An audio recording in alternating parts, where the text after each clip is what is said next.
The next item of business is debate on motion 23289 in the name of Gordon Lyndhurst on the pre-release access to official statistics Scotland Bill. Would those members who wish to speak in the debate press the request to speak buttons, please? And I call on Gordon Lyndhurst on behalf of the Economy, Energy and Fair Work Committee to speak to and move the motion.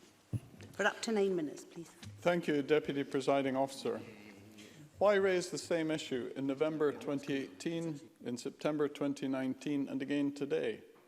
Why, given no shortage of other problems in the world, persist with a focus on pre-release access? Why, with a majority of our members in favour and a minority not, pursue a committee bill? Why this of all battles we could have picked? Why, to be blunt, bang on about PRA? The answer is simple and can be found in nature. Not Fauna and Flora and David Attenborough documentaries, but the nature of policy, of decision-making, of public debate, the language of which is increasingly reliant on numbers. The Higher and National 5 results, the daily hospital admissions figures, the count of red and blue votes in Georgia and Pennsylvania. Data that helps us understand events and determine their meaning. As Andrew Dilnot said in his book, The Tiger That Isn't, and I quote, "Quick and cool, numbers often seem to have conquered fact." He goes on to say, "No science could be more necessary, and those who do it are often detectors of quiet ingenuity." We as a committee certainly share that respect for the work of statisticians. We also share the view that pre-release access makes their job harder, which is what the UK Statistics Authority said during our inquiry. Economic statistics are a public asset, a guide to follow the political and macroeconomic decisions that affect us all. And we believe that data should be available on an equal and not a privileged basis. That is the premise of our bill. Now, we are not the only ones to reach this conclusion. The roll call, and I trust everyone has their pencils sharpened for this, includes the Office for National Statistics, the Royal Statistical Society, the Bank of England, Professor Sir Charles Bean, author of a 2016 independent review of economic data, Dame Jill Matheson, former UK national statistician, John Pullinger, retired UK national statistician, Professor Sir Ian Diamond, current UK national statistician, 114 senior academics and statisticians who signed a letter to the Times in May 2017, the Institute for Public Policy Research, the Adam Smith Institute, the House of Commons Public Administration Committee, Sir David Spiegelhalter, knighted in 2014 for his services to statistics. Michael Blastland, creator of Radio 4's More or Less programme. Will Moy, chief executive of Full Fact. And Graham Roy, director of the Fraser of Allender Institute. And I've already mentioned the UK Statistics Authority. This is not a position we've arrived at lightly, Deputy Presiding Officer, nor indeed without exploring other options. It has taken 3 years and 3 cabinet secretaries to get us here. The tiger lemma of this situation, referring back to Andrew Dilnot, is why the Scottish Government does not accept the view of the roll call of honour I've just read out. So, what would the bill do? There are 3 strands to it. First of all, removal of pre-release access for 2 specific categories of economic data.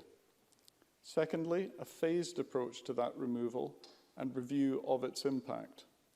And thirdly, reducing to 1 working day the pre-release access for those statistics where 5 is currently the norm. Now let me share the thinking behind each. The first would end PRA for 2 of the 4 categories of economic data we identified in our original inquiry, namely retail sales and GDP. Neither category is subject to PRA for its UK equivalent, and therefore ministers would not be losing anything retained by the UK government. The second strand would stipulate that the removal of PRA be phased. Thus, 1 day would be cut to half a day after a year and removed entirely after 2 years, followed by an independent review of the impact of that after 3 years, and the findings of which would be laid before the Parliament. Finally, the third strand would cut PRA from 5 days to 1 in cases where the longer duration applies. As the Royal Statistical Society say of the 5 days, and I quote, "Scotland is very much an anomaly relative to almost the whole developed world." That is one table-topping plaudit I suspect we shan't be shouting about. But, in fairness, the Scottish Government did write to us last May with a compromise. They said that ministers would be seeking 1 day where 5 now applies, and that almost sounded promising. Yet, when pressed, the then Cabinet Secretary said he preferred a pragmatic approach, not, and I quote, "unnecessary amendments to legislation." We as a committee looked the gift horse in the mouth, and I'm afraid we found the dental work to be of a dubious quality, lacking the bite of effective legislation. To quote Democritus, "Words are but the shadows of actions," and we require more than shadows. But what, you may ask, is so wrong with pre-release access? Should ministers not have the opportunity to be briefed before publication? Isn't there merit in the politicians of the governing party, whichever party, being fully informed? Well, that is the Cabinet Secretary's position. And this is where the Scottish Government are comfortable and, dare I suggest, complacent. Controversial early peaks at economic stats to end. That was the Wall Street Journal's headline in 2017 when the ONS ended the practice. More recently, the Royal Statistical Society have written to the First Minister and Cabinet Secretary. They state their support for the objectives of our bill. They say, and I quote, "In our view, it is not correct to claim that pre-release access in Scotland is being managed in line with the UKSA Code of Practice. While it is true that the pre-release access order gives Scottish Government the responsibility to decide on this matter, the Code is also quite clear in its section on accessibility that statistics and data should be made available to everyone at the same time." End of quote. They cite a compelling case for reform. They recommend that the Scottish Government support the bill. The Cabinet Secretary herself, in our debate last year, agreed data was a public asset, and I quote from her, "We want to make data publicly available in an ethical and transparent way." Indeed, such is the rationale of the bill, so do it. Agree to the bill.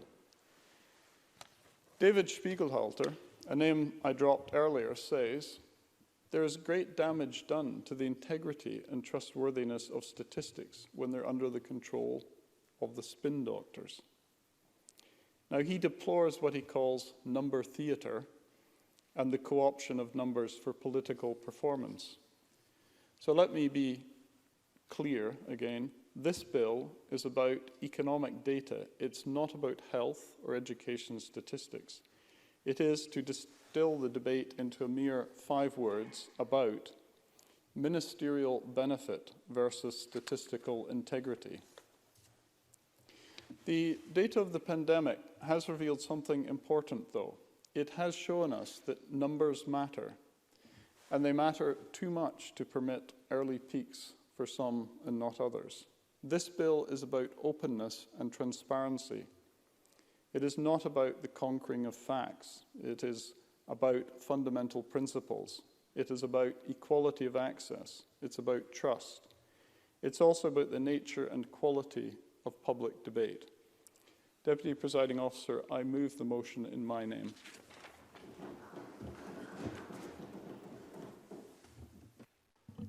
I now call Ben McPherson for 7 minutes, please. Good afternoon, Presiding Officer, and I'm very pleased to speak in today's Stage 1 debate on this committee bill on pre-release access to economic statistics, and I thank the convener for his thoughtful opening remarks. And in a similar vein, I wish to say the following. First of all, as the government, we have always been clear that data, statistics and evidence are at the heart of policy decisions. And as the convener alluded to, over the last 9 months, the value of statistics and data have been demonstrated as policy has needed to adapt to the latest evidence in ways that have impacted all of our lives. And at the outset, I would like to address something the convener mentioned and the question raised by some external commentators around the Scottish Government's compliance with the Code of Practice for Statistics. And I want to be fully clear that the Scottish Government fully complies with the Code of Practice for Statistics. As highlighted by the Cabinet Secretary for Finance during a previous debate on this topic, there is nothing inappropriate about pre-release access to official statistics. It is in line with legislation and is carefully managed by professional statisticians overseen by Scotland's Chief Statistician. This was recently acknowledged by the Office of Statistics Regulation, who regularly assess the government's compliance with the Code of Practice and legislation on pre-release access. Scottish ministers respect the professional advice we receive. We support the professional statisticians in their view that the current carefully controlled use of pre-release access to statistics confers benefits which outweigh the risks. This government prides itself on operating in an open and transparent way, and some argue that pre-release access is at odds with this. Contrary to this, my view is that pre-release access actually improves transparency, as it means that ministers are able to effectively explain how data and statistics have shaped policy decisions. The clear rules and principles on managing pre-release access provides a framework for professional statisticians and means that the public are aware that ministers are receiving early access for a legitimate reason.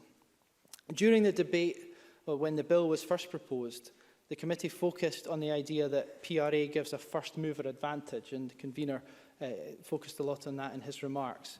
However, I want to be clear that pre-release access is not granted solely to Scottish ministers. There's been long-standing pre-release access to relevant official statistics to, among others, the Scotland Office, Her Majesty's Treasury, Scottish local authorities, Police Scotland and NHS health boards. Now, I appreciate that there are differing views on this and respect them, and I look forward to engaging with members across the chamber both today and beyond if the bill passes this Stage 1 point, on the way this government considers pre-release access to be important for informed debate and policy decisions. I'll take an intervention from Mr Whiteman. I thank the Minister for taking Andy Whiteman. I thank the Minister for taking intervention. I mean, he's mentioned a series of bodies who are also to whom statistics are released in a pre-release form. But in a sense, that doesn't get to the nub of the problem, which is that there are classes of people who have privileged access to statistics. And he made an earlier point as well, saying that he believes that the Scottish Government's practices are in line with the UK SA Code of Practice. Does he therefore believe that there is an honest difference of opinion between the Scottish Government and the Royal Statistical Society, whose view is that it's not correct to claim that it's being managed in line with the UK SA Code of Practice? I have time in hand, Minister, so this doesn't impact on your speaking time. Ben McPherson. Thank you, Presiding Officer, and thank you, Mr Whiteman, for those interventions. On the latter point, I've clearly stated our position, and with regard to, I appreciate the nuance in which you are articulating that the pre-release access is a question that the committee is examining in principle, but is also incumbent on me to emphasise that it is a fact that these other bodies also have pre-release access. So thank you. Presiding Officer, it has been argued that giving everybody the same access to official statistics at the same time is a fundamental principle of statistical good practice, which we've just discussed. And I do not deny that the 2008 order confers an advantage on ministers in that ministers and specific officials have time to consider the implications before others and before those who don't receive pre-release access. Equally, however, ministers have a greater responsibility to consider the implications. The committee admitted in their bill proposal that it has no evidence that Scottish ministers have used their pre-release access to influence the statistical publication. The people of Scotland are currently experiencing unprecedented challenges to their physical and mental health, as well as their finances and way of life. And this makes ministers even more accountable, as there is a justified expectation by the media and the public and other politicians that we will be on top of the issues and be able to provide informed comment and clear messaging. In these fast-moving and unpredictable times, the vital importance of good, relevant statistics, trusted professional statisticians and well-informed politicians has clearly been demonstrated. And at the point of data and statistics being published, ministers need to have a good understanding of what are sometimes complex statistical issues. If ministers are not able to have a good understanding at that point of publication, then there is a risk of misinterpretation which could have significant and damaging impact on public trust. Indeed, evidence and statistics have been at the heart of the Scottish Government's response to COVID, e.g. the First Minister speaking about the numbers each day and the fact that that has built public trust in numbers. And this has been possible due to carefully controlled pre-release access to statistics and accurate briefing by the professional statisticians, which is why public trust in the Scottish Government to act in the best interests of the country remains high. And the important point is that this brings me to the next point, that we should follow and respect the advice provided to us by the professional statisticians. And the existing legislation sets out the rules and principles for pre-release access. A key aspect of this is our position that the responsibility to determine the appropriate arrangements for pre-release access in Scotland should lie with the Chief Statistician. We are fortunate in Scotland, particularly in government, to have a highly skilled statistical workforce. And the fact that people with strong skills want to work for government is testament itself to trust in the process. By putting the arrangements for pre-release access in the hands of those professional statisticians, we trust them to safeguard the integrity of the data and minimise the risks of misinterpretation or misuse of evidence. Presiding Officer, I'll say more in conclusion because I appreciate time. But just lastly, I'm proud to say that the Scottish Government plays a leading role to improve how data and statistics are used to deliver real benefits for Scotland and beyond. This is done in a responsible and ethical way that honours the principles of transparency, trustworthiness and value. We are in the middle of a devastating pandemic with a disorganised EU exit looming. This Parliament needs to be focused on what we can do to support Scotland and people and industries and the reputation of Scotland. And as my colleagues have highlighted at earlier stages of this process, trying to remove pre-release access from ministers is removing potentially a valuable, managed and well-functioning process. This bill could be considered a distraction at a time when any distraction from the main issues at hand is unhelpful. And I urge Parliament to carefully consider it and look forward to a thoughtful debate this afternoon. Thank you. Maurice Golden, 6 minutes, please. Thank you, Deputy Presiding Officer. Reform would be warmly welcomed by all those committed to statistical integrity. That is the opinion of the Royal Statistical Society in their written evidence to the committee. They could not have been clearer that the current model of pre-release access to data must change, and it is easy to see why. Pre-release access allows ministers early sight of economic data, and it is right, they do have advance notice in certain cases. No one is arguing against that. However, the current system in Scotland sees SNP ministers given a level of access above and beyond what is necessary. In fact, SNP ministers data up to 5 days before it is published. A level of privilege for SNP ministers, that is, as Martin Wheel of the Royal Statistical Society put it, an anomaly relative to almost the whole developed world. The UK Statistics Authority goes further and calls for PRA in Scotland to be significantly rolled back. Their view is the 5-day period is too long, and they recommend the norm should be 3 hours. Enough time, they say, for ministers to understand the data, but not so long as to allow it to be exploited for political purposes. So, it is unsurprising the committee, looking at the accuracy, quality and coverage of economic statistics in Scotland, recommended amending pre-release access and now seeks to do so through this bill. The PRA period for certain economic statistics would be restricted down to a maximum of 1 working day. That is far more generous than the 3 hours the UK Statistics Authority suggests. GDP and retail statistics would have PRA removed entirely, and this would be done sensibly through a phased approach. Early access reduced to 1 day initially, then going down to 4 hours after a year, before eventually being completely removed. And the committee has been clear that the bill is aimed at addressing the concerns being raised by statisticians and does not question the integrity of Scottish Government statisticians, nor does the bill seek to intrude upon statistics out with the committee's portfolio, such as education and health. Furthermore, there's an independent review mechanism built in to examine the impact of removing PRA for GDP statistics. If it is found ministers do require access, no further legislation would be required for them to regain it. The bill is to be welcomed, both for taking this measured approach to reform and for recognising the need for ministers to have early access to data. Of course, we would not need the bill to reform PRA at all if the Scottish Government had not rejected the committee's initial recommendation, thus forcing the committee to introduce it through legislation. Even then, though, the Scottish Government still fought to retain their privilege, with every SNP member on the committee opposing the bill.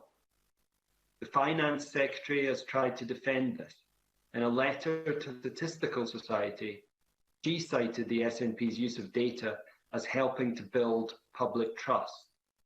But that trust is eroded when, as the Director General of the UK Statistics Authority warns, there is a perception that one set of actors, ministers, get privileged access that others do not get. That privileged access creates opportunities for SNP ministers to put their own political spin on figures or even bury bad news entirely. Such as the jobs figures, where last year they tried to deflect from employment levels crashing by 43,000 with news that youth unemployment had decreased by 0.3%. Then there is GERS. Last year, Derek Mackay was trying to spin a £12.6 billion deficit as somehow showing how strong the Scottish economy was within the UK. Or this year's GERS figures, alongside which Derek Mackay planned to produce an alternative nationalist economic plan, an effort no doubt to be helped along by early access to these figures.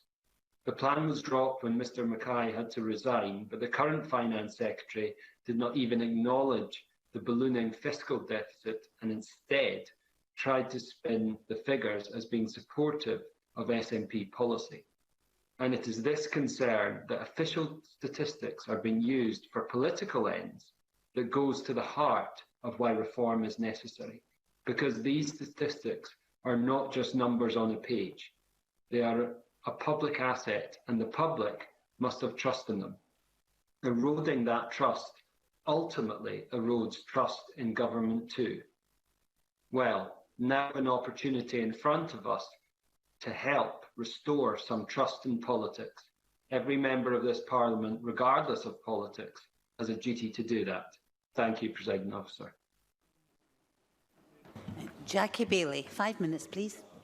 Thank you very much, Presiding Officer. The convener started by reading out a list. I'm going to do likewise to make a point, and the point is that all the experts agree. So the Minister said we should follow the advice. Why doesn't he do that? From the Office for National Statistics, because they do it. The Bank of England do it. Even some of Whitehall do it. I feel like a song coming on. The UK Statistics Authority recommend it. The Royal Statistical Society recommend it. The House of Commons Public Administration and Constitutional Affairs Committee recommend it. The Fraser of Allender Institute recommend it. Sir Charles Bean, former member of the Monetary Committee of the Bank of England, recommends it. John Pullinger, the former UK National Statistician, recommends it. And of course, this Parliament's own Economy, Energy and Fair Work Committee recommend it too. All of them, august bodies, experts in their field, they agree that ending pre-release access to statistics is the right thing to do, but of course, the Scottish Government know better. The ONS and the Bank of England, they've been doing it for 3 years and the sky hasn't fallen in. So I really don't understand why the Scottish Government just won't do it. It's best practice. It's the gold standard in the statistics world. It's about trust and transparency, facts free of spin. What is there not to like about that? Don't believe me, but listen to the words of experts. Ed Humphreys, Director General for Regulation of the UK Statistics Authority, had this to say. I regard official statistics as a public asset that should be equally available to all. He went on to say, equality of access to official statistics is a key component of the trustworthiness in a statistical system. Under their code of practice, official statistics producers must commit to releasing statistics in an open and transparent manner. Now, I'm not questioning the accuracy of the statistics. I believe the chief statistician and his team try to do a good job. The problem is with the privileged access enjoyed by ministers, which is not in keeping with being open and therefore not in keeping with the code of practice. John Pullinger had this observation to make at the time pre-release was being discussed 3 years ago. The public benefit likely to result from pre-release access to ONS statistics is outweighed by the detriment to the public trust in those statistics likely to result from such access. And as Professor Deborah Ashby of the Royal Statistical Society said, quite simply, allowing a government privileged access to official statistics risks undermining public trust in those statistics, as, for example, it creates opportunities for figures to be spun to the media or buried beneath other announcements. Heaven forfend that the Scottish Government would do anything like that. But they all believe that there is a compelling case for reform, yet the Scottish Government continue to resist. Do you know, this is actually quite a timid bill. It is in itself the result of compromise on the committee. I would have gone further, but I recognise the very thoughtful comments made by some of the committee, SNP members, former members of the committee, that acknowledged need for reform. It is therefore disappointing that the Scottish Government want to continue to have a head start so that they can spin their way out of bad news. They want privileged access to continue, and they are content for the Scottish Government, for us in Scotland, to be second best. I'm not sure I've got time. But then, of course, the SNP government has form. They have had their knuckles rapped several times before by the UK Stats Authority for their misuse of statistics. Then we had the FOI scandal and the withholding of information. Now, and many members across this chamber see the daily deliberate obstruction and secrecy in their dealing with the Parliamentary Committee looking into the Scottish Government's handling of harassment complaints.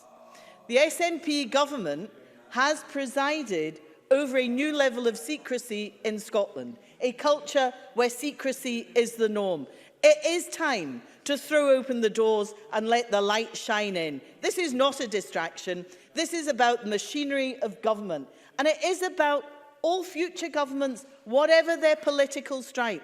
It's about how we do things in an open and transparent way and how we build trust and confidence with the people of Scotland. Let's make progress and pass this bill at stage 1. We'll now move on to the open debate and speeches of 4 minutes, please. I have a little time in hand for interventions. So it's John Mason, followed by Stuart Stevenson. Thank you very much, Presiding Officer, and I'm very grateful to take part today in this topic, especially as I was involved as Deputy Convener of the Economy Committee at that time, and I have to say it's very nice to be back on the committee for a spell.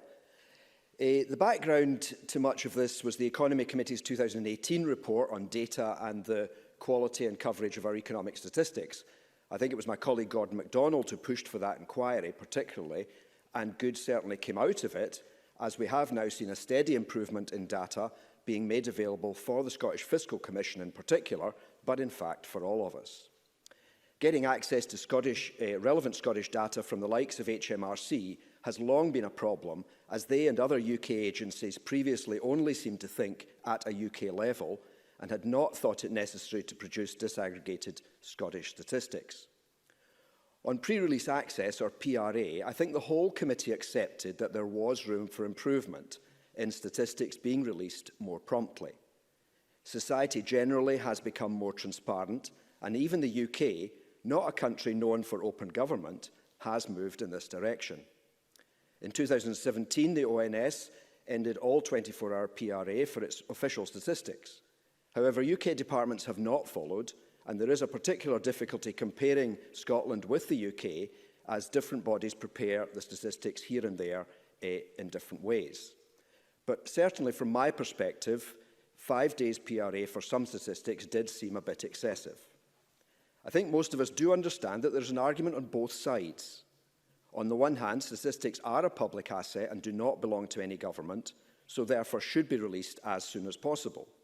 But on the other hand, there is a danger that when stats come out, the fastest and loudest media outlets churn out a nonsense commentary on the figures, and more considered and balanced comment coming out later may largely be ignored. Pages 53 and 54 of the 2018 report go into this in more detail. The point is made that no one is questioning the integrity of the figures or of the statisticians who prepared them. However, there can be the appearance of something strange going on if one set of actors, namely ministers, get privileged access. I confess I personally am more interested in reality than in the appearance, as a general rule. However, I do accept that if we can bring appearance into line with reality, that is probably a good thing. There were certainly differences within the committee as to how far and how quickly we should try to go in restricting Scottish ministers' access to statistics before the wider public got to see them. My suggested compromise, as you can see in the report, was that there should be a presumption against PRA, but that it should be open to the government to make a case for a particular set of statistics being treated differently. What I confess was a bit of a surprise to me at that time was that the then Finance Secretary refused to compromise at all. I think on the whole this government has been good at recognising it is a minority administration and needs to work with other parties. However, on this subject we were getting no movement at all. As a result, I think the committee dug its heels in to some extent, and then fairly late in the day the government did make concessions. I and colleagues very much welcomed that at the time, and we felt that that could have been an end to the matter and that legislation was not required. However, others clearly felt they wanted to go further, and so now we have this bill and today's debate. I certainly do support the principles of increased openness and transparency, but I am not really convinced that this bill is necessary, as in fact progress has been made without it. Thank you.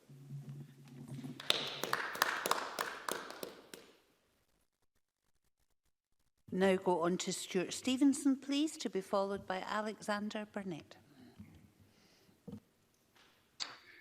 Thank you, Presiding Officer. And let me immediately just respond to one part of Jackie Bailey's contribution. There's no secrecy about any of the statistics that are part of this debate. It is merely about who gets access when.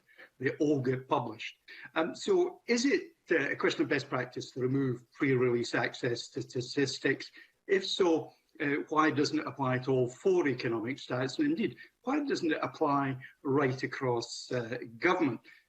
But I do understand what the convener said, that this is a compromise position, but Jackie Baillie might be relatively correct in describing it as timid. It does bring some aspects of statistics in Scotland in line with the UK. Is that by coincidence design? I don't think that matters very much.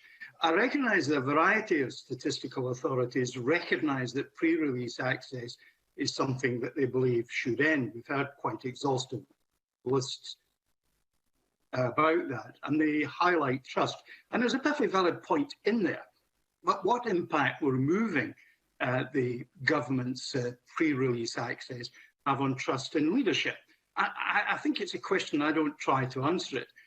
But there should be some reflection on that, because good government is important as well as good governance. Now, ministers are generally not going to be commenting on a single aspect of the report, not least because opposition parties and the media will be able to see the whole report and comment on anything that they like as well. But governments, when they comment, of course, do so in the sense that they're very often making commitment. Opposition parties, on the other hand, are making no such commitment. So I think there is a distinction between government and opposition. The next point I want to address is the process by which pre-release access was removed in the UK government. It was made by the Office of National Statistics itself. The ONS is an arm's length agency. They have the discretion to do what they did independently. They were not prompted to do so by any action of government or by any legislation. Now, while in Scotland our situation is a bit different, the chief statistician is equally independent. Now, part of that independence is in having discretion relating to issues such as pre-release. So what impact does legislating actions that within the remit of the chief statistician say about the chief statistician? Because it doesn't bestow powers upon that position, but it puts handcuffs on the chief statistician to do certain things that Parliament dictates. That's hardly maintaining the independence of this chief statistician. It would be perfectly reasonable to draw the attention to PATA and ask that they review their current practice. But it certainly, and I think we all agree, isn't about the integrity of Scottish Government statisticians. But to use a bit of Latin, as the convener did, facta non verba, deeds, not words. If we legislate, it's almost implicit that we're criticising the practice of the chief statistician. In relation to powers that he currently has, we should urge him to use them. But let's leave him wholly independent of them and equally independent of Parliament. It's quite difficult to support the bill as it stands, but it may be possible to amend it to maintain a proper independence. Let me just stand the argument on its head and say, if the argument is that the government should not be had an advantage, then the rules so that opposition gets access at the same time, but under embargo, not able to issue any press releases until the release date. That's another way of doing it. I don't think the government necessarily thanked me for saying that, but I think there are other ways of dealing what is a perceived problem, and one that statisticians share. Finally, presiding officer, Maurice Golden trotted out the old Gers shibboleth. Well, if Gers tells us Scotland's not doing well, it's not a great argument for the Union. Maurice Golden, I think you should think again about that particular argument. Presiding officer. Alexander Burnett, to be followed by Richard Lyle. Thank you, Deputy Presiding Officer. Now, official statistics are important in all democracies so that we can hold our governments to account, and no matter what party we are in or who is in power. So it is vital that this bill is passed so these governments we seek to hold accountable are not given the opportunity to spin their way out of politically difficult publications. And I would like to thank Gordon Lyndhurst for introducing this bill on behalf of the Economy, Energy and Fair Work Committee. And it is a long time coming. A decade ago, the UK Statistics Authority argued that there should not be a widespread expectation that ministers comment on data as soon as it is made available publicly, and that equality of access to statistics should be a central principle of good statistical practice. Specifically, they stated that the 5-day pre-release access period in Scotland was far too long, and they recommended that a 3-hour maximum period should be the norm. And this is long enough for ministers to understand what will be published, but short enough to prevent the data being influenced, exploited, or as we see so often in Scotland, spun for political advantage. And this is evident by the spin we have seen in recent years from the SNP. And for one aim, as always, their obsession with independence. In 2019, the former finance secretary tried to claim that a notional deficit of 12.6 billion was in some way a boost for independence.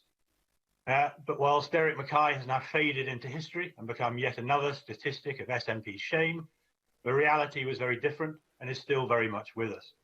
Scotland's deficit accounted for more than 50% of the 23.5 billion difference between tax income and spending across the whole of the UK, despite having less than 10% of the UK's population.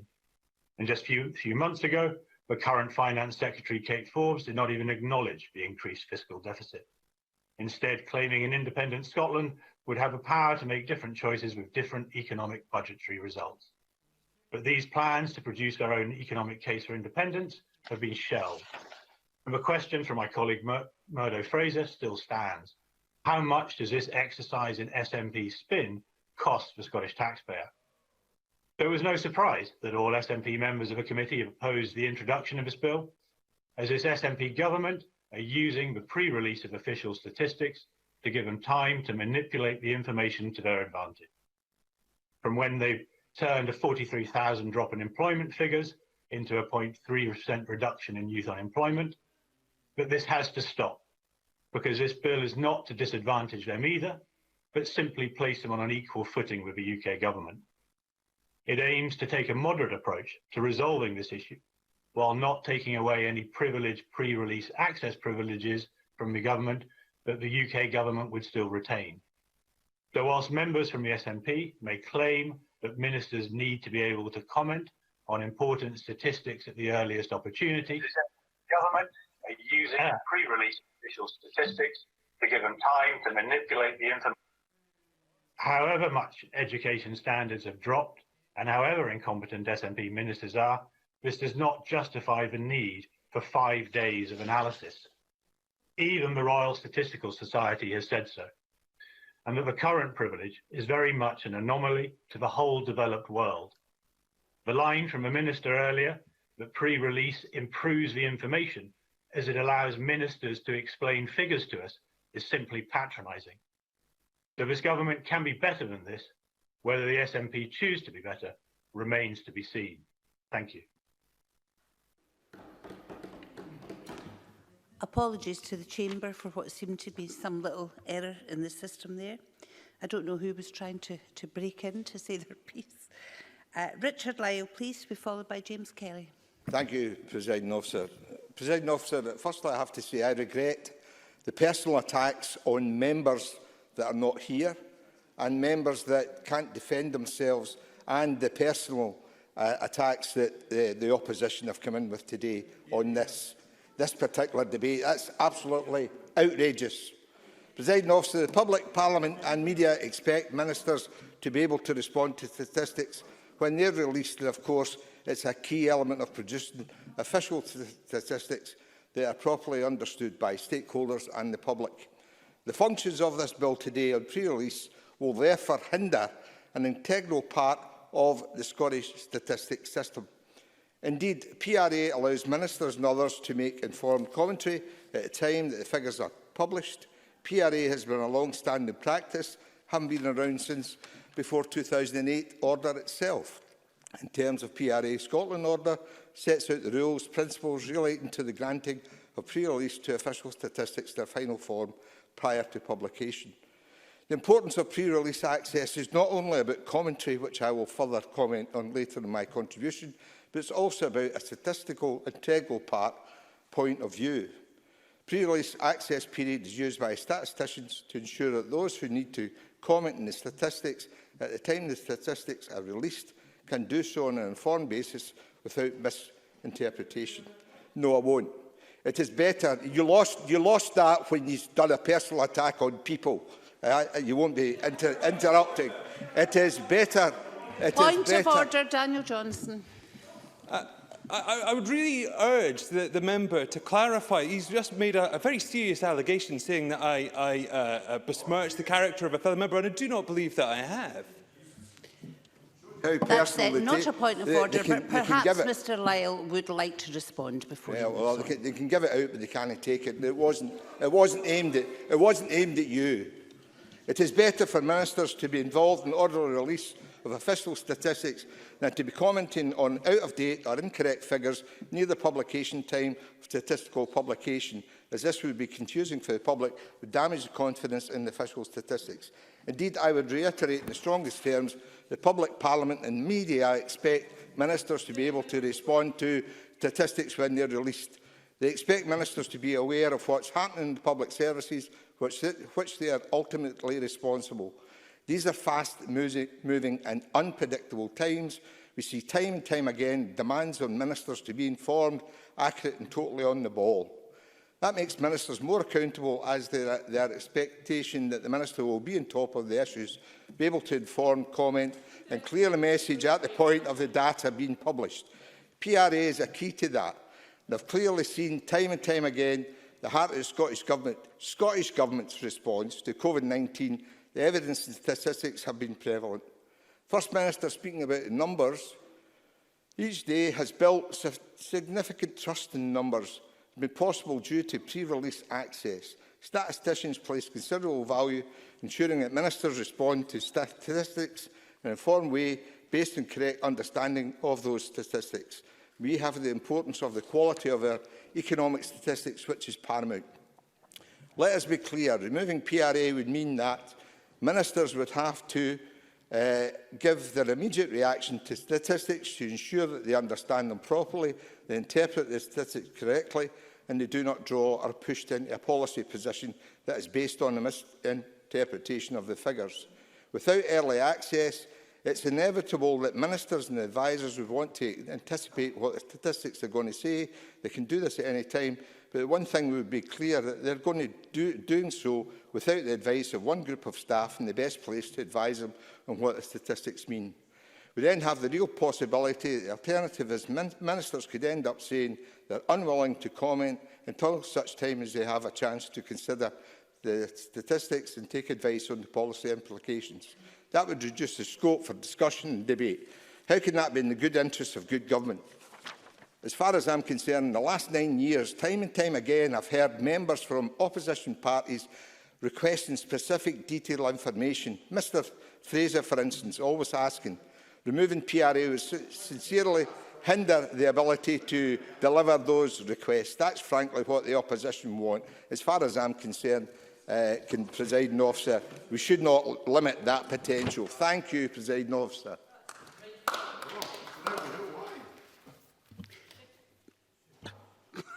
Just before we move on, can I just say that it's quite difficult when you're in a hybrid situation, because when people are remote, it doesn't allow interventions, and sometimes that makes things spill on to the next contributions from those who are in the chamber. So could I just remind all members, whether they're in the chamber or whether they're contributing remotely, that they should always have a thought about being polite about other members of this Parliament. And move on to James Kelly, please, to be followed by Willie Coffey. Thank you, Deputy Presiding Officer. Ben McPherson, the Minister, said that this debate was a distraction. I don't think it's a distraction at all. I think it's a very important debate because it gets to the very heart of the way this SNP government operates, because it poses serious questions about power, accountability, openness and transparency. I believe that data and statistics and equal access to statistics is very important.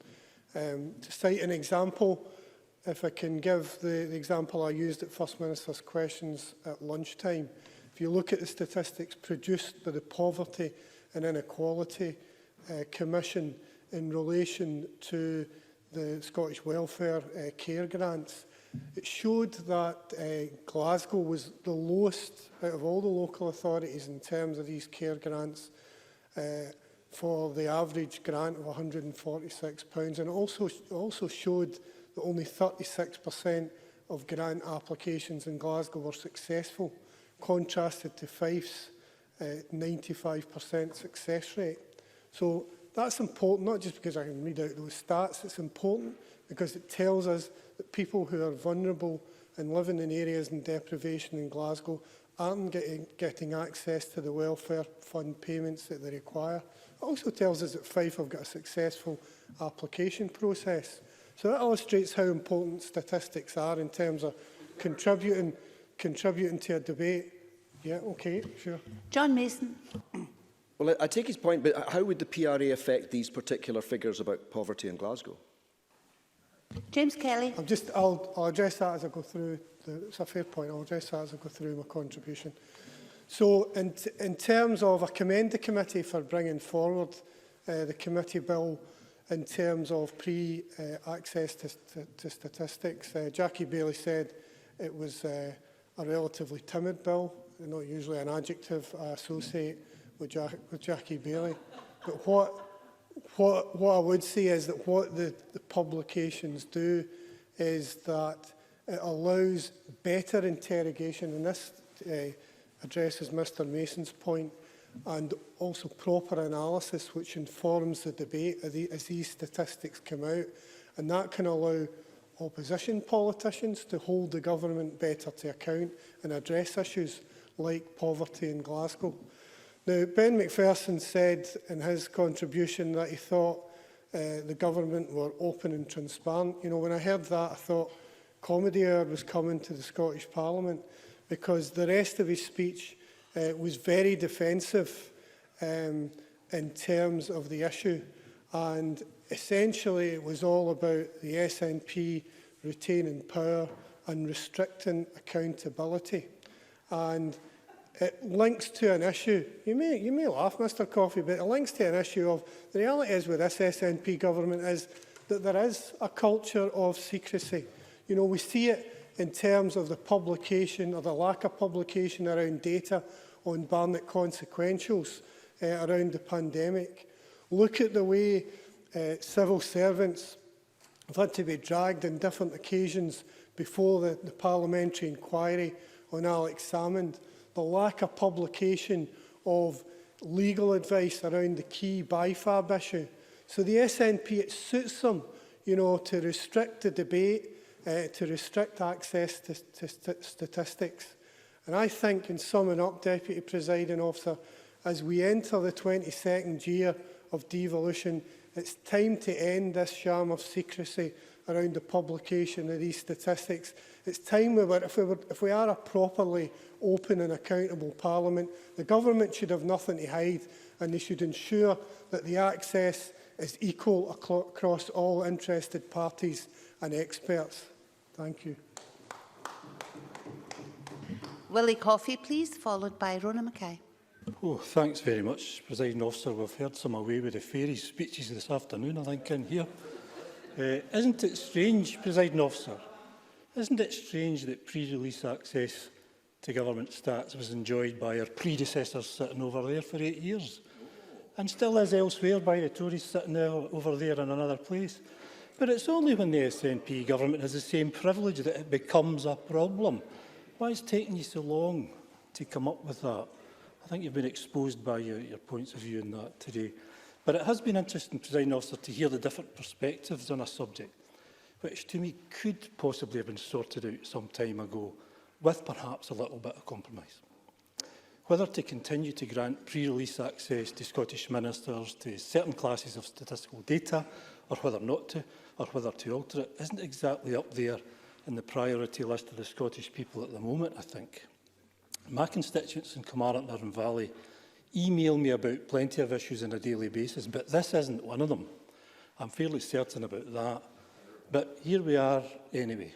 I've read the committee's report from the time, and I have to admit I'm still a little confused as to what they themselves wanted. 3 strands or alternatives were suggested with varying adjustments to the current arrangements that are in place at the moment. Perhaps splitting them up like that didn't help a great deal, and the committee then being further split didn't exactly lend itself to providing a clean, simple view to take all of this forward, perhaps. The offer of a compromise from the government at the time may have been too late in the day and also didn't make much of a difference, it seems. So what's the stooshy all about today? It's about whether Scottish ministers, and presumably those others who get the same access, should actually get that pre-release access to certain classes of economic data in advance. And if so, to what data and exactly how long in advance should they get it? The Chief Statistician has made his position clear that pre-release access is correct and appropriate to allow ministers to make informed comments about statistical data, that it's important for good governance. No, thank you, Liz. He also said it's been working well since the 2008 order, and long before that too, that the Scottish Government statisticians are managing it successfully and in line with that order in 2008, and complying in full with the UK Statistics Authority's Code of Practice. And that the notion being led by some members of the committee that there was a first-mover advantage for government ministers and therefore had to stop really had no credibility whatsoever. Others are granted pre-release access to GDP stats. For example, the Scotland Office and HM Treasury gets pre-release access to GERS data too, I think the Minister said earlier. And Scottish Council also get pre-release access to some stats as well. I would hope that all of us, no matter what party we support in here, expect that our government ministers, of whatever party they might be from in the future, to be able to speak with some clarity and authority about what they're being asked. Being provided with statistics in advance on the economic issues that affect the country should, in my view, be seen shouldn't, in my view, be seen as benefiting from an unfair advantage of some kind. It's no thanks. I've hardly any time left, Andy. My apologies. It's part of the day job they do, presiding officer, for the whole country, and people expect them to get facts and figures correct when challenged. The risk is that hurried statements with little time to assess the significance of data or the messages it contains can lead to inaccurate interpretation and ultimately may bring the stats themselves and the process by which they are derived and released into some disrepute. As I understand it, the Scottish ministers offered a compromise to our previous committee to restrict access to economic stats to 24 hours, but this wasn't accepted or enough for the committee at the time. It might have been too late in the day to get that through, so the committee decided to bring in its own bill, and here we are. So, Presiding Officer, we've heard some views from the members who want all of this to change, but I would like to hear, in the time that's remaining, why the advice from our Chief Statistician isn't good enough for them. And lastly, what benefit is there for the public by altering the current pre-release access arrangements that have been in place here for the past 12 years and before that, as I've already said, without causing any upset to the public that we serve? I hope they're substantial and worth the effort in pursuing this. I'm always happy to compromise if it's still possible this late in the day. And with that, Presiding Officer, I'm happy to draw my remarks to a close and look forward to listening to the remaining contributions and the summing up to bring it all to a happy conclusion. Thank you. The last of the open debate contributions is from Rona Mackay.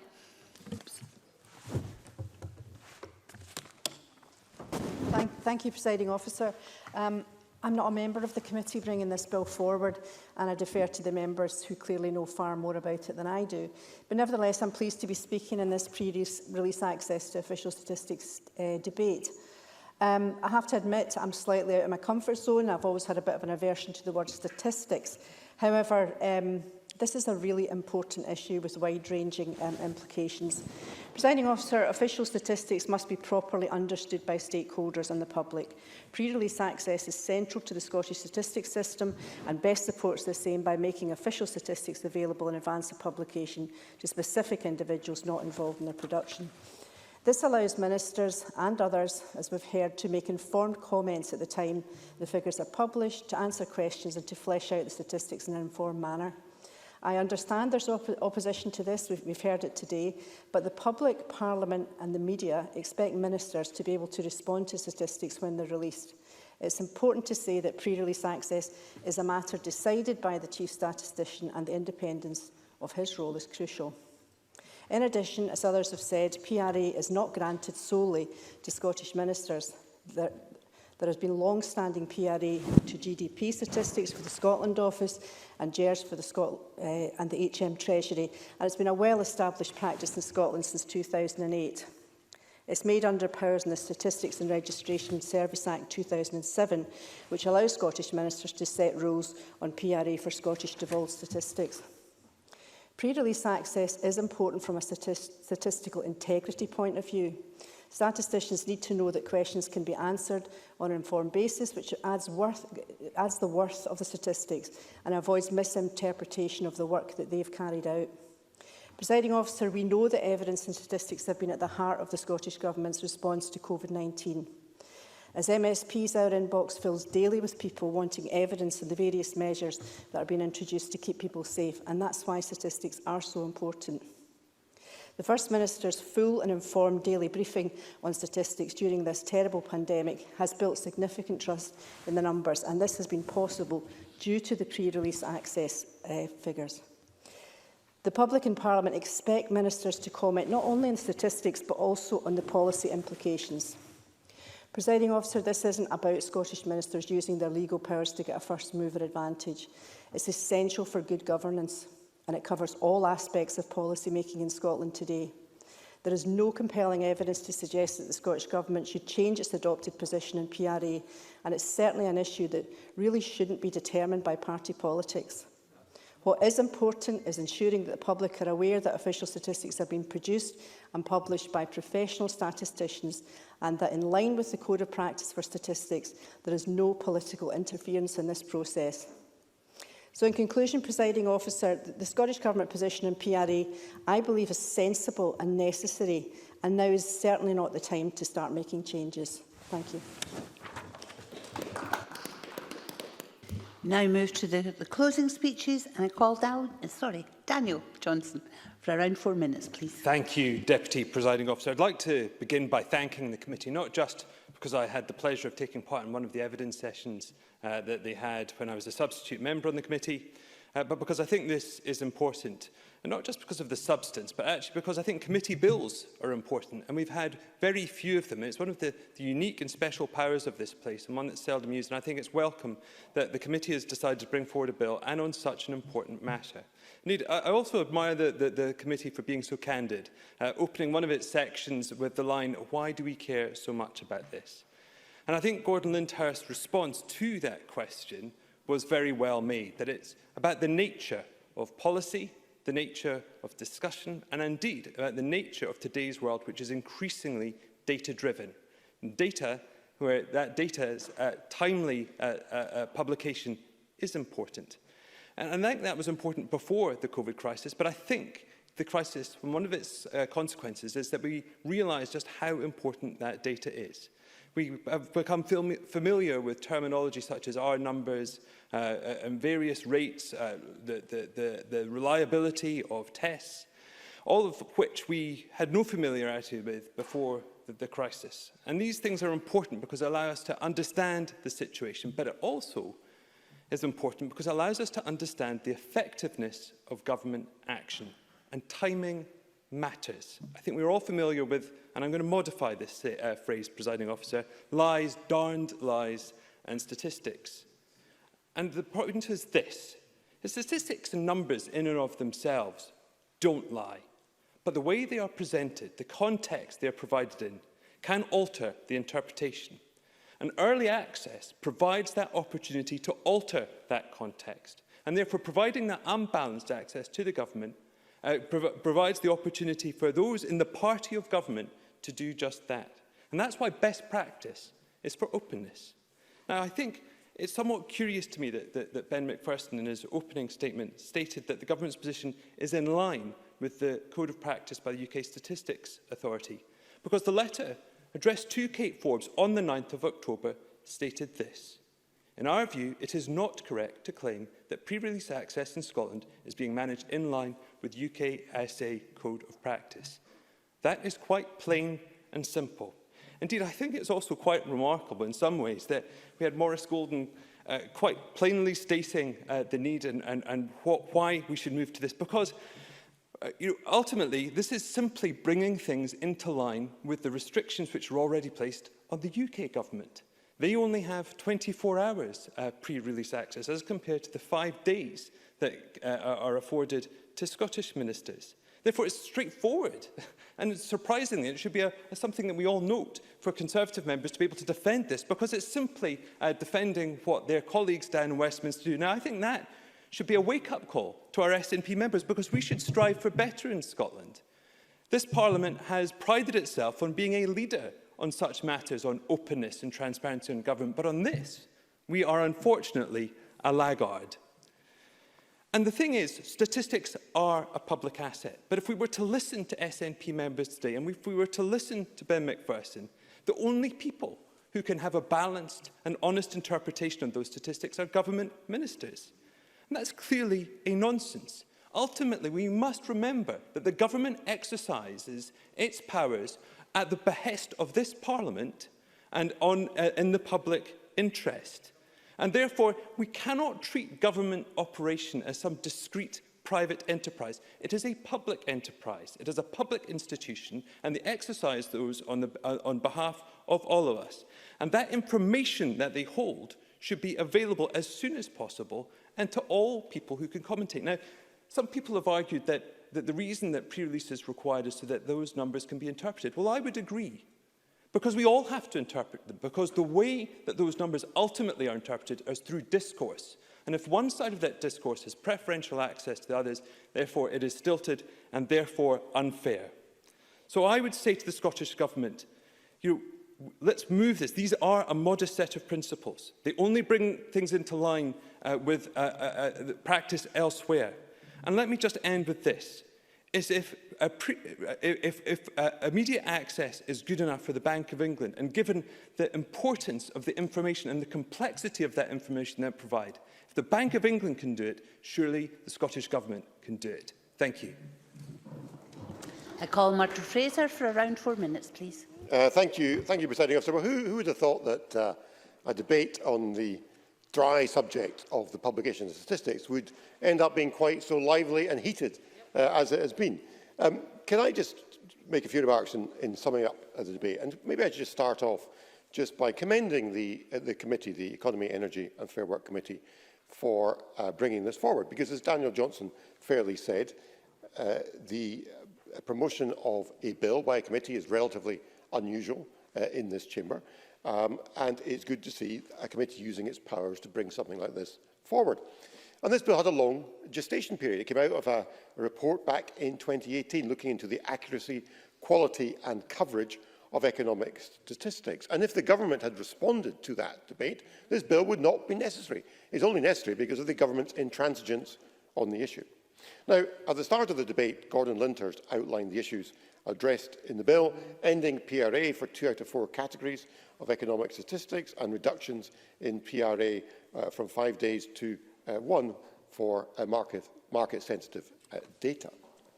And why is this necessary? Well, a number of members throughout the debate gave us some examples of why giving the government alone access in advance to data can be misused, because what they do is they put a spin on the data to suit their own agenda. So we see that, for example, when the employment and unemployment statistics are published. And we've seen Scottish Government ministers try and put a spin on rising unemployment by focusing, for example, on a decrease on youth unemployment and trying to make that the story rather than the headline figures.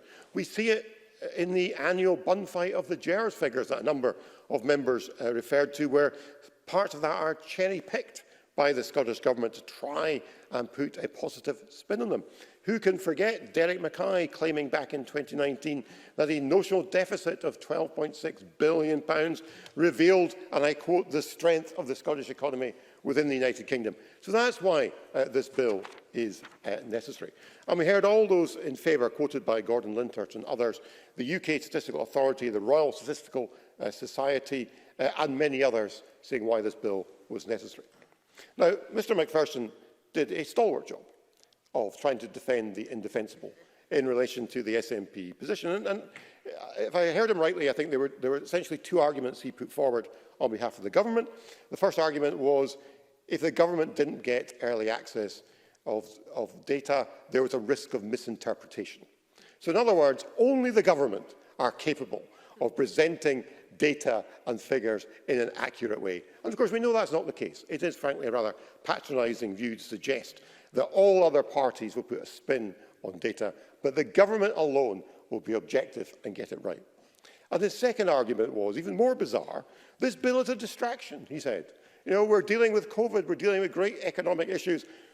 Why get bogged down in this bill? And this comes from a government, of course, that is so focused on an independence referendum coming up next year. If anything were a distraction, presiding officer, surely it's that. Now, Mr Lyle is chuntering at me, so I'm just coming to Mr Lyle because, in fact, we learned from Mr Lyle's contribution the real reason why the government don't like this. He let the cat out of the bag.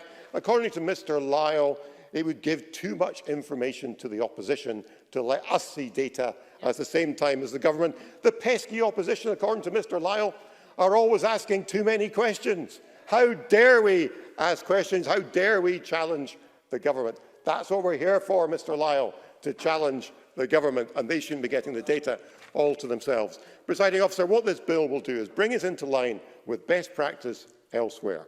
So I think the case for the bill has been made during this debate. I think the defence we've heard for the current arrangement is unconvincing and at best half-hearted, and I look forward to this bill being agreed at decision time. Thank you. I call Ben McPherson. 5 minutes, please, Minister. Thank you, Presiding Officer, and thank you to colleagues for, I think, is a really important debate at a time where questions of governance have really been more pertinent in recent times. So I think it's been important in that regard, although some hyperbole on all sides, perhaps. The reason for our position, Presiding Officer, on this is that we believe that governance and the operation of the statistical system in Scotland is best left in the hands of the Chief Statistician, a civil servant bound by the Civil Service Code of Integrity, Honesty, Objectivity and Impartiality. In contrast, by introducing this bill, the convener has undermined the view of the Chief Statistician as being the clear of his emphasis, the Chief Statistician's emphasis, that the current arrangements work well, and he's being clear on that. It is his view that current arrangements strike the correct balance between carefully controlling access and ensuring that responses to questions and public statements are based on a correct understanding on the statistics. Fundamentally, the message remains the same as when the Cabinet Secretary for Finance stood here in September last year. Scottish Government statisticians continue to work to the highest of professional standards when granting pre-release access, and ministers are able to comment in an informed manner when important official figures are released. I don't think in any way today anyone is undermining that integrity or questioning it, but the position of the bill is in contrast to the Chief Statistician's position. For reasons we are... Okay, quickly. Daniel Johnson. Thank the Minister for giving. We do not accept that the Chief Statistician operates within a legislative framework, and as indeed the government do, that legislation doesn't inhibit, it provides the parameters under which they work, and therefore this bit of legislation is no less justified than any other bit of legislation that they operate within. Minister Bennett first. I appreciate Mr Johnson's view. However, the clear position is that the Chief Statistician believes and has emphasised that the current arrangements work well and strike the correct balance, and that was evidenced to the committee. For reasons we are all too aware of, there has been increased weight and value in statistics produced and in the expectation and importance of ministers being well informed. And this means that removing the ability for statisticians who know the numbers best to manage the release of statistics and effectively brief ministers poses risk. Through this crisis, the Scottish Government, of the current pandemic crisis, the Scottish Government have been guided by advice from professional statisticians who follow the principles of the Code of Practice to produce and communicate high-quality statistics which bring real insight to the issues we face. This bill won't improve public trust in official figures. Pre-release access is an important part of the production process for official statistics, one which operates well and appropriately. Instead, what the bill proposes, however, will increase the risk of misinterpretation, of confusion over the messages from complex and important data and statistics. The bill's intention, I'm pressed for time, Mr. Whiteman, sorry. The bill's intention to remove pre-release access, at least somewhat, seems political. And the bill fails to acknowledge and honour, as I say, the statistical arrangements that the Scottish Government adheres to, whereby ministers accept the professional advice about statistical matters from Scotland's chief statistician. Official statistics are crucially important, and their standing is maintained by the work of highly skilled professional statisticians to realise the value inherent in the vast amounts of data that government holds and make this publicly available in an ethical and transparent way. And in these fast-moving and unpredictable times, the vital importance of good, relevant statistics, trusted professional statisticians and well-informed politicians have been clearly demonstrated. And just as the last few months have taught us the value of statistics, they have also shown us the dangers of their misuse and the spread of misinformation. I support the view of the Chief Statistician that pre-release access allows clear, accurate and well-informed messaging at the time of statistics being published, because this government cares deeply about the ethical use of data and statistics, and pre-release access is entirely compatible with the three pillars of the Code of Practice: trust, quality and value. Presiding Officer, pre-release access is important to reduce the risk of misinterpretation or confusion over the figures, and the risk of these harms must always be balanced against any criticism of pre-release access. And so I urge careful consideration of the unintended consequences of this bill by Parliament at stage 1. However, if it does pass, I also commit to work constructively with the committee at stage 2 of the process. Thank you. Thank you very much. Minister, and can I call on Andy Whiteman on behalf of the Economy, Energy and Fair Work Committee to wind up our debate? Thank you very much, Presiding Officer. I'm pleased to be winding this debate up on behalf of the committee. Although, like others, I do regret we're having this debate. Matters should not have come to this, and I did actually think today that the government would come and see this as an opportunity to concede. The committee's recommendations in its data inquiry in relationship to pre-release access, which was one small part of it, were informed at the time by the most up-to-date professional standards in the management of statistics. They were reasonable and proportionate, and they have the support of professional bodies. Now, what followed the committee's recommendations has been 2 years, indeed almost 3 years now, of obfuscation from first Keith Brown, then Derek Mackay, then Kate Forbes, and now the Minister. Keith Brown avoided the question entirely in his response to the committee's economic data inquiry, instead saying that this was a matter for the Chief Statistician to respond to. Derek Mackay continued with this approach and wrote in June 2018, "As you're aware, this is the responsibility of the Chief Statistician, and Mr Halliday has responded directly to the committee on this particular recommendation." In October 2018, Mr Mackay continued the theme, saying fundamentally this is an issue for the Chief Statistician. At which point, Presiding Officer, we should pause and consider what the issue before us is. The pre-release access to official statistics Scotland Order 28 was made by Scottish ministers, signed by Jim Mather, and he moved the order at a meeting of the Finance Committee on the 4th of November 2008, almost exactly 12 years ago.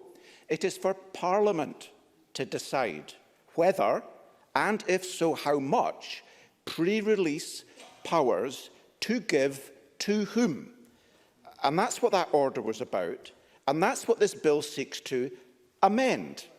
Now, at the Finance Committee in 2008, the then Chief Statistician said that if statisticians cannot explain the real messages behind the numbers to ministers, there's a real risk of misunderstanding and misinterpretation. He went on to say that this would be damaging to the democratic process.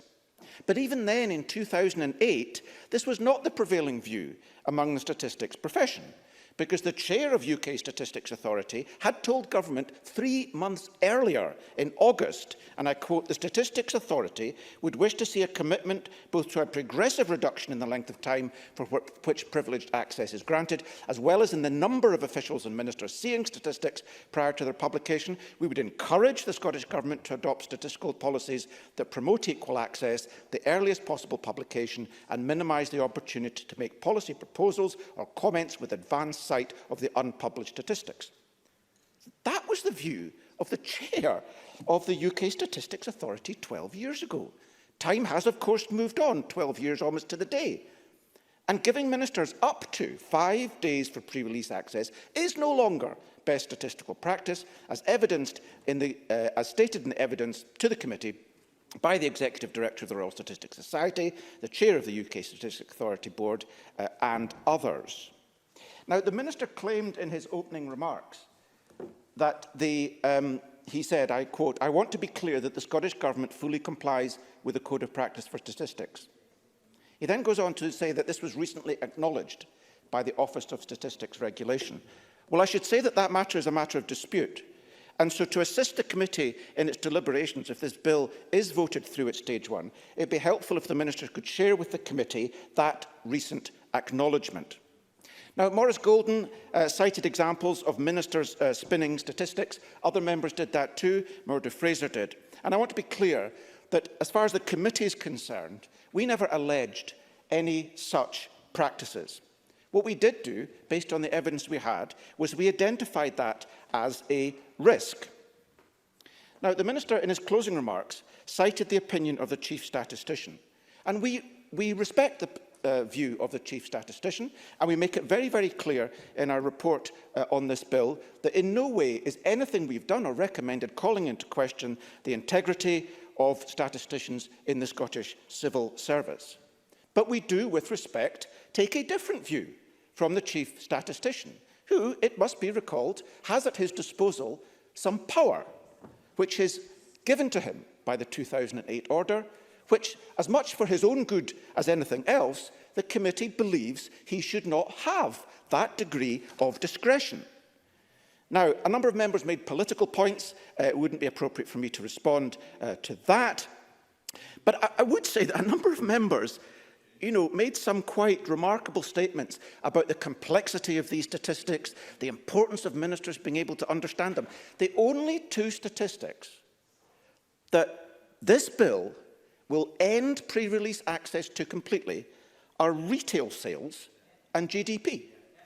I have just looked at the latest release on retail sales. It is a 4-page PDF in about 28 or 36-point Arial font with a few diagrams. It's about whether more shoes and pies were sold in the previous quarter than the previous one. That's not complicated. GDP is a percentage. That's not terribly complex either. And so, presiding officer, government's been all over the place on this matter. It has consistently said in the past that pre-release is a matter for the Chief Statistician and we should respect the independence of the Chief Statistician. But as I've said, this is not about the integrity of the Chief Statistician. I'm in my final minute, I'm afraid.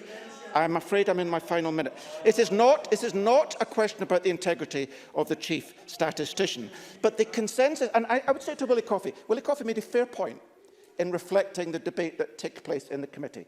That was an accurate reflection. The offer that the government made to the committee was that the minister would choose, and he said he would instruct the Chief Statistician to take down 5 days to 1 day.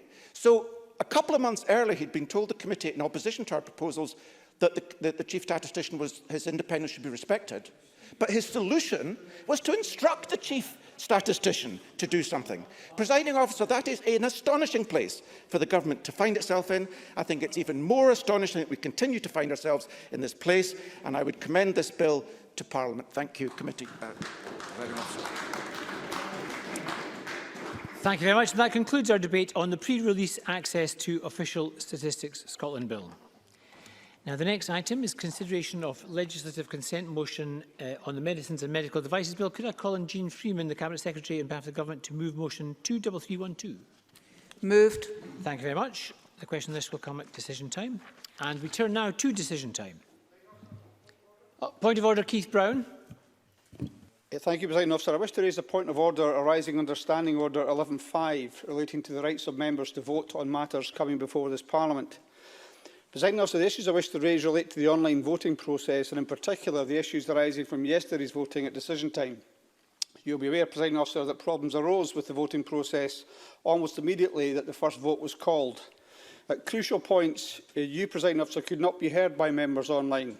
This was raised by members on the chat function and was actually acknowledged by either clerks or IT support staff who responded to concerns raised by members and admitted that there was, in their words, a glitch.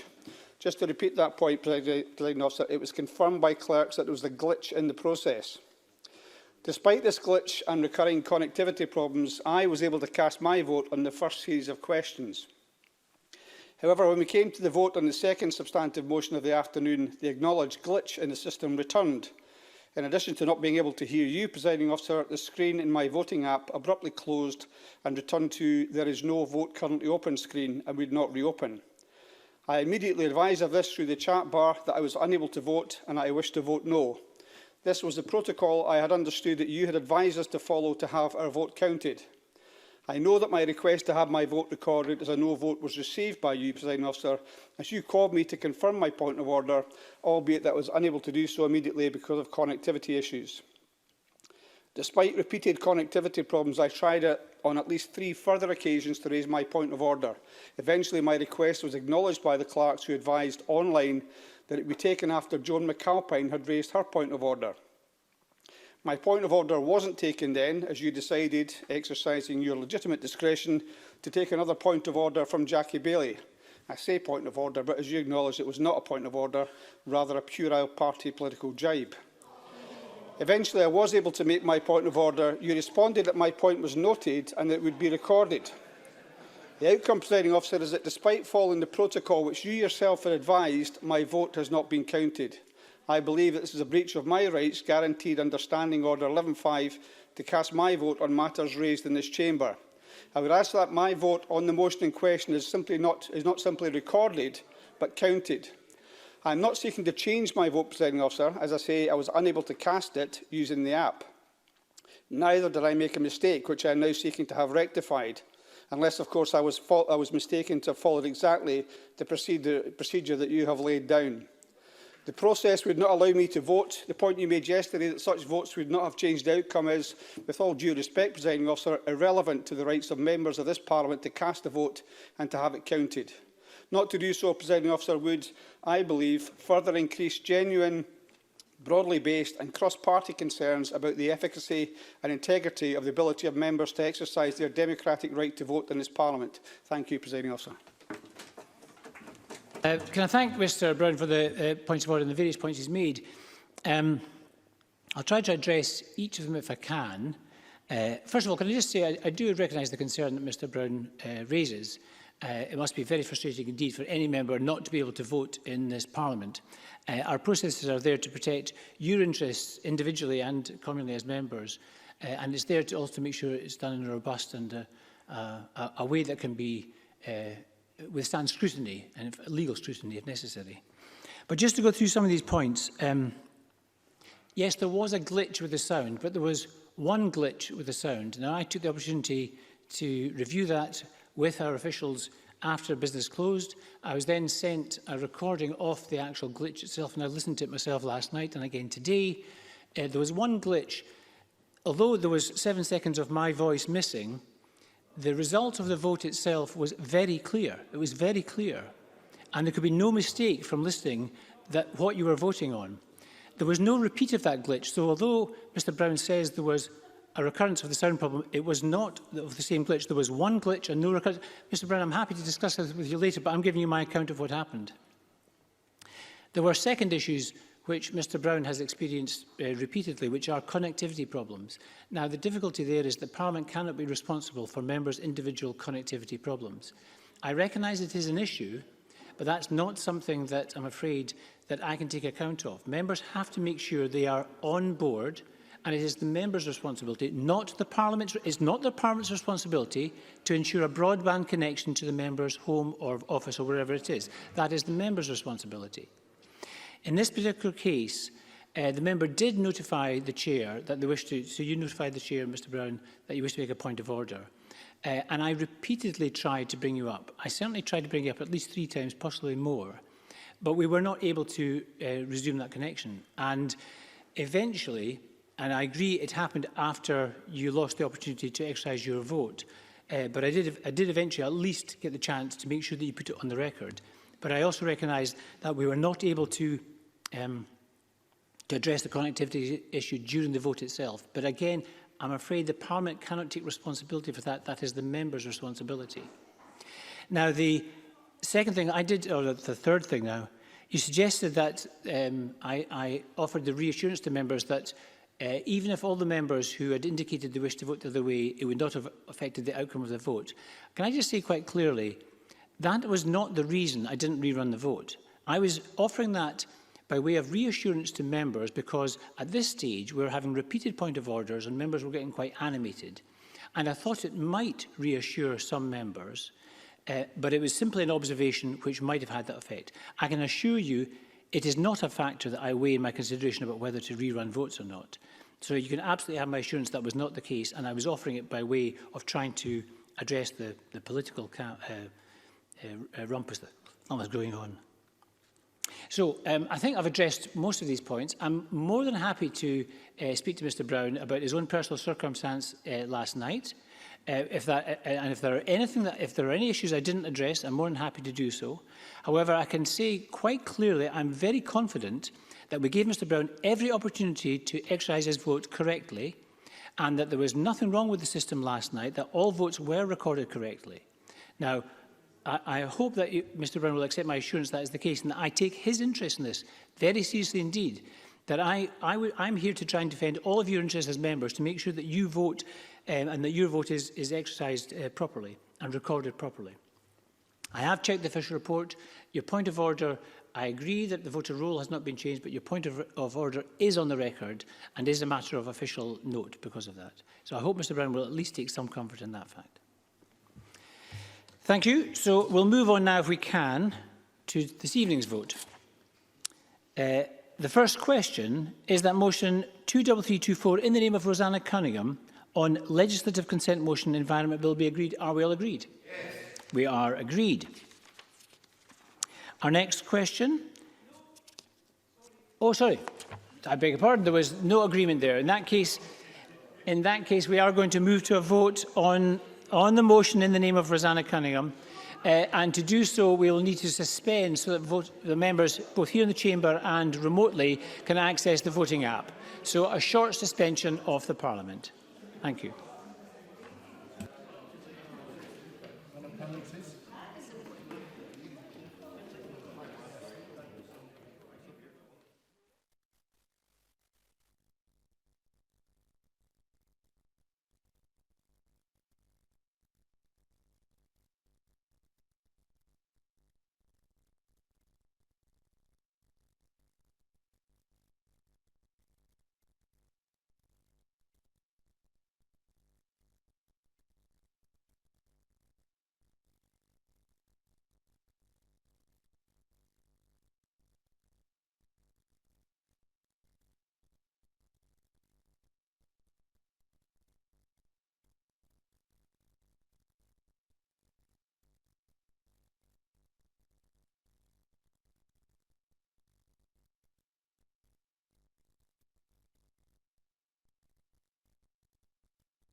Thank you, colleagues. We are now resuming parliamentary business, and we're going straight to the vote.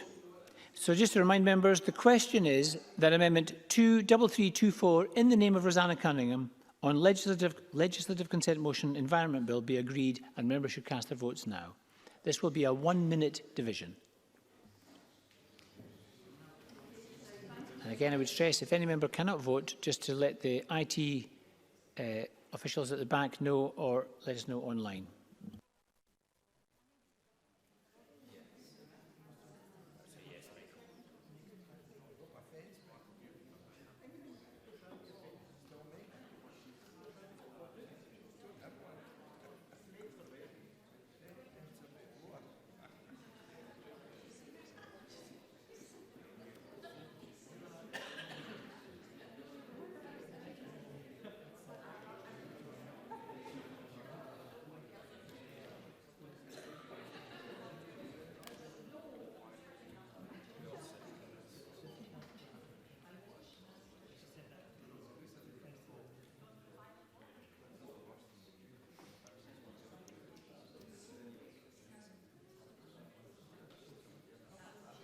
That vote is now closed. If any members do not believe they were able to vote correctly, please let me know, either point of order in the chamber or by letting me know online and raising a point of order online.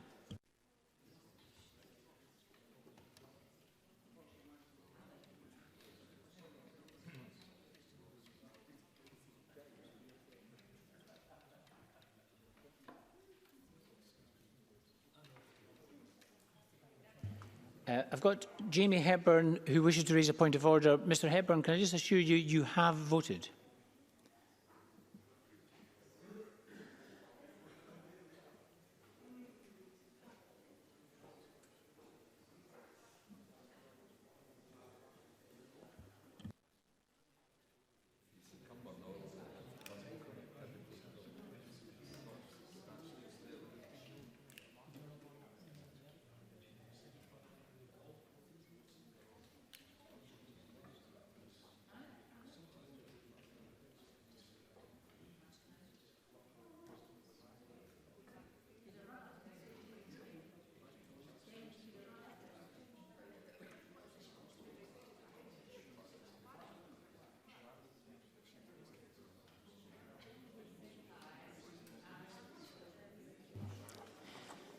Thank you. The result of the vote on motion 23324 in the name of Rosanna Cunningham is yes 110, no 6. There were no abstentions. The motion is therefore agreed.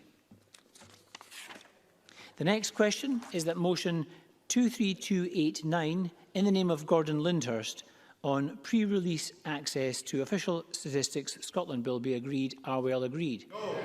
We're not agreed. We'll move to division. Members may cast their votes now, and this again will be a 1-minute vote.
Thank you. That vote is closed. If any members do not feel they were able to vote, please let me know by making a point of order, either in person in the chamber or online. Can I call Alistair Allen?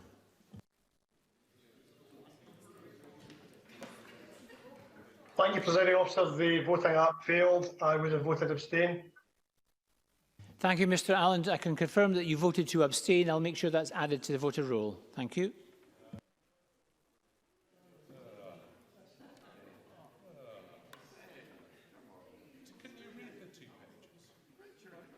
And I can confirm to Mr Hepburn that your vote was counted, Mr Hepburn.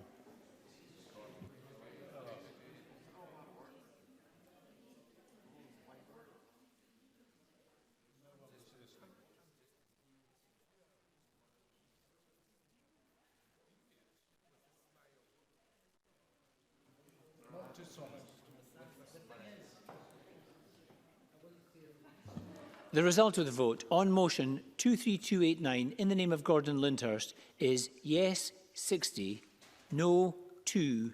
There were 54 abstentions and the motion is therefore agreed. Now the next question is that motion 23312 in the name of Jean Freeman on legislative consent motion Medicines and Medical Devices Bill be agreed. Are we all agreed? Yes. We are agreed. And that concludes decision time. Thank you very much. I close this meeting.